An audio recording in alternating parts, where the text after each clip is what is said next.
96.5.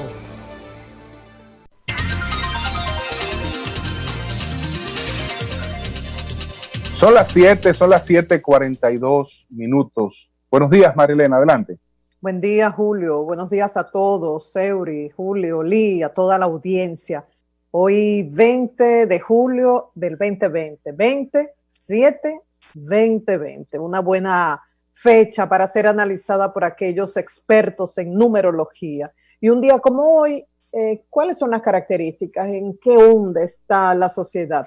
Yo diría que es un día de expectativas y de una sensación agridulce. Expectativas porque todos estamos a la espera de las nuevas medidas restrictivas con el estado de emergencia aprobado ya por el Congreso. Algunos dicen, ¿hablará hoy el presidente de la República? Esperemos que sí, para que explique de manera amplia estas nuevas medidas. Y el sentir de muchos es que sí, que se imponen nuevas medidas restrictivas por las cifras actuales en torno al COVID-19, pero que a nivel de economía los sectores productivos no soportarían más cierre de actividades. Esto no se soporta. Entonces se espera que nada de esto se sacrifique, que solamente se restrinjan actividades que no son necesarias. Entonces, en torno a esto, la expectativa, la sensación agridulce. Bueno, la parte agria, todavía uno no se repone de haber visto partir a gente muy querida. La lista es larga, pero por solamente mencionar un nombre, todavía uno no cree que Víctor se ha ido. Es como una pesadilla de la que uno no puede despertar y decir, fue un mal sueño. No, es real, pero choca, duele, genera impotencia. Y así hay muchas personas que nos duelen a una mayoría y otros a cada familia, a cada grupo que le conocí. Es una sensación agria porque da mucho dolor, igual que las cifras que tenemos. Hablando de más de 50,000 infectados, más de 26,000 casos activos, más de 200 y pico en cuidados intensivos, una gran ocupación de camas en hospitales y clínicas. Son cifras que ocupan y que preocupan, por más que uno no quiera preocuparse. Uno quiere decir, sí, vamos a ocuparnos, pero preocupan estas cifras. ¿Y cuál es la sensación dulce? Que gracias a Dios y gracias a la participación de muchos, hemos combatido el peor virus que nos estaba afectando, que era el virus de la división. Un mes atrás, lograr aprobar en cuestión de minutos en el Congreso la solicitud de estado de emergencia de parte del Poder Ejecutivo y por 45 días, ni soñarlo, porque un mes atrás, por las diferencias políticas, todo se veía como que el gobierno quería sacar ventaja electoral para sus candidatos oficiales. Ya eso quedó atrás. Ya hoy día, aquello que no se pudo lograr al inicio de la pandemia, que era la unión, una unión por la que abogaba no esta servidora, no líderes empresarios locales solamente, no algunos dirigentes políticos, sino líderes a nivel internacional. Aquella unión no se logró por la división, por la competencia, por el enfrentamiento a nivel electoral. Y hoy lo vemos en una transición sin precedentes, lo vemos como decía hace unos minutos, con esta aprobación rápida y por 45 minutos, tal cual lo solicitó el Poder Ejecutivo del estado de emergencia. Lo vemos con medidas que uno no se imaginaba hace un mes, como el ratificar en el Banco Central al gobernador, que de una manera u otra es decirle a este gobierno, ustedes lo han hecho bien en esa materia.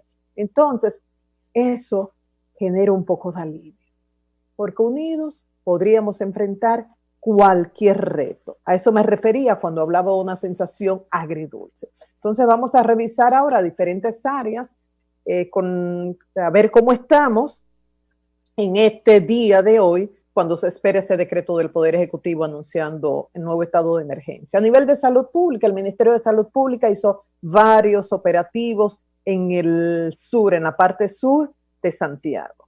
Y fue categórico el doctor Rafael Sánchez Cárdenas al decir que no va a tolerar que desaprensivos continúen haciendo lo que les dé la gana sin medir las consecuencias en el contagio del COVID-19.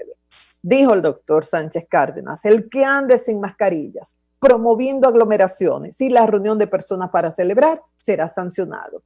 Y con relación a las recomendaciones que hizo Alma Morales, la representante de la OPS y la OMS en el país, que ella decía que debía imponerse un toque de queda a partir de las 3 de la tarde, que hay que hacer cercos epidemiológicos y que había que ampliar y mantener el teletrabajo. El ministro de Salud dijo, la OMS recomienda, no impone. Finalmente, las medidas las toman los gobiernos. Con relación a la policía, desde el viernes la policía está en la calle. Dijo el director de la policía, Ney Aldrin Bautista, que no iban a esperar el decreto estableciendo el estado de emergencia porque ya podían actuar en base a medidas que había adoptado el Ministerio de Salud Pública, como aquella de que los negocios tenían que cerrar a las 8 de la noche. Y dijo también que tienen 600 policías infectados. De esos agentes que estuvieron trabajando durante las elecciones, hay 600 infectados y que tuvieron que ampliar el área de cuidados intensivos del hospital de la Policía Nacional. En cuanto a la educación, hay muchos enfoques. Hay un tema que uno no puede olvidar, que es la dinámica familiar, que en ese sentido yo creo que los empleadores tienen, no digo sugiero, no tienen que ser flexibles, porque hay una dinámica familiar interesante. Hay padres, o en el caso, hay hogares donde los adultos presentes tienen que salir a trabajar. ¿Con quién dejan los niños en caso de posponer el año escolar, en caso de que sea semipresencial, que un grupo vaya determinados días, determinadas horas y otros en otras horas y otros días? No cuentan con empleadas del hogar porque muchas de estas personas no se han reintegrado todavía por el COVID. Y tampoco cuentan con los adultos mayores de la familia porque generalmente estas personas, por la edad y por la condición de salud, tienen que mantenerse aisladas. ¿Qué van a hacer? ¿Con quién dejan los niños? ¿Cómo se integran a trabajar en momentos en los cuales no se puede prescindir del trabajo? Esto hay que tomarlo en cuenta. También hay que tomar en cuenta recomendaciones que hace, por ejemplo, el director de Educa, Enrique Darwin Caraballo. Él dice, el año escolar debe comenzar cuando se garantice la integridad de docentes, alumnos y los funcionarios del área administrativa de las escuelas. Creo que esto es vital. También que debe haber un híbrido entre lo semipresencial que se esté evaluando y lo telepresencial. Y él prefiere el término telepresencial y no es virtual, porque dice virtual puede ser cualquier proceso de enseñanza con videos, imágenes que se envían a través del internet. Pero en el caso de lo telepresencial, permite interacción en tiempo real entre el alumno y el docente, y esto establece una gran diferencia. Y algo importante que dice el director de Educa y de lo que hablan también la gente de turismo y otras zonas es establecer zonas geográficas, es decir, aquellas áreas, aquellas comunidades donde la incidencia del COVID-19 es mucho menor y no hay peligro, quizás puedan tener una mayor participación a nivel presencial, no así en otras áreas, por ejemplo, el Gran Santo Domingo. Entonces, ¿por qué sacrificar y afectar esas zonas de menos incidencia estableciendo medidas a nivel nacional? Esto es más complicado, pero yo creo que hay que tomarlo en cuenta. En cuanto a la posposición del inicio del año escolar, le preocupa el hecho de que aquellos alumnos, sobre todo los que viven en zonas más vulnerables, queden fuera definitivamente, o sea, haya una mayor deserción, que luego les sea más difícil reincorporarse al sistema educativo. En cuanto a nuestras fronteras, el ministro de Defensa informó, el teniente general Rubén Darío Paulino Sen, que la frontera terrestre con Haití se mantiene cerrada, que solamente se permite el paso de vehículos pesados para transportar mercancías. Esta es la información oficial, pero andan circulando algunos videos donde se ve supuestamente, hay que confirmar si esas imágenes son de ahora, supuestamente ciudadanos haitianos entrando sin mascarillas por la frontera, por el lado noroeste, por el lado de Dajabón. Esto hay que confirmarlo. Y a nivel de turismo, el vicepresidente ejecutivo de Azonadores, Andrés Marrancini, sugiere que el Ministerio de Salud dé las informaciones por municipios. Dice, de esta manera, aquellas áreas turísticas que tienen una mínima incidencia de COVID-19 pueden destacar estas cifras, a nivel de los mercados internacionales y así la situación del turismo no se ve tan afectada por zonas donde sí hay mayor incidencia. Me parece que es una lo dice de esta manera, el visitante se sentiría más seguro acudiendo a polos turísticos donde conocería las cifras específicas de esos municipios. En muchos de estos casos es mucho menor en otras zonas. Me parece que es una solicitud lógica.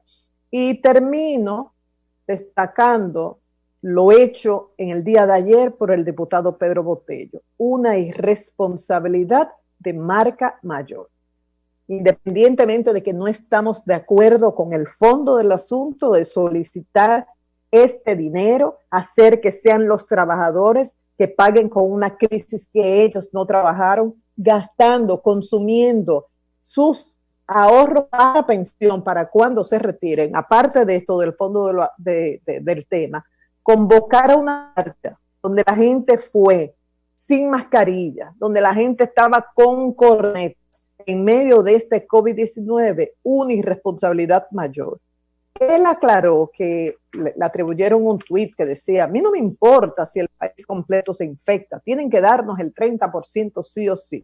Él aclaró que eso no lo escribió él, que fue una cuenta falsa. De todos modos, aunque no hubiese escrito eso, el hecho de convocar a estas personas en este momento, precisamente cuando tenemos las cifras más altas, ha provocado una reacción adversa de muchos sectores. Solamente para concluir, voy a leer lo escrito, lo que subió a su cuenta en Twitter. Federico Jovine, abogado y poeta, y el empresario Celso Marrancini. Dice Celso Marrancini, sin entrar en lo pertinente o no, repartir en estos momentos 30% de las pensiones, lo cierto es que con legisladores como Pedro Botello es donde entendemos hasta dónde llega el populismo inconsciente. Es posible que muchos de los que marchan hoy puedan morir mañana. Me identifico completamente con este mensaje, al igual que con el mensaje del abogado, escritor y poeta Federico Jovine. Dice, la historia cuenta que cuando por fin le dieron el 30% de lo que le tocaba de su AFP, luego de mucho afán, marchas, caravanas, abrazos, apretujones, la familia tuvo que gastarlo todo en los gastos clínicos del internamiento y en comprar un ataúd decente. Y con esto concluyo, Julio.